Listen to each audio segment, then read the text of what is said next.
Hey everybody, it's Neil and I am here and I have a J1772 adapter, but I have a Tesla car. So I got this adapter, check this out. So let's open this up and I'll show you guys how it works. If I can open it. It's very, very cold, even in my garage right now, so my fingers are frozen. Okay, so it's pretty straightforward.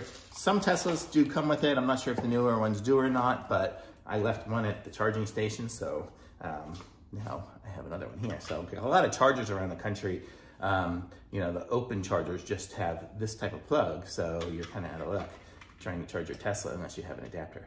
But the way it works is you push it onto there. You see, watch, you see, got the little clip here on the charger, and it goes in, and then it clips on so it doesn't come off.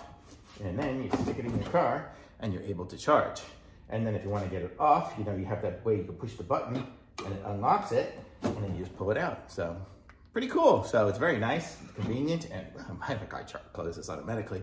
But then you just take this off, comes off nice and easy, and you can take it with you. It's very super easy to use. So this is kind of what it looks like here. So it's got nice metal connectors on it. And there's your other connectors for this side. So it'll charge your J1772 and charge your Tesla. So super cool on that. So I'm gonna say this is a thumbs up from me on this. I don't know what I did with the box already. Oh, here it is here. It's this adapter here. I guess that's the barcode for it that says J1772 Tesla adapter. That's what it is. So thumbs up, awesome. Pick up one of these if you got a Tesla and you need to charge from those charging stations all over the place.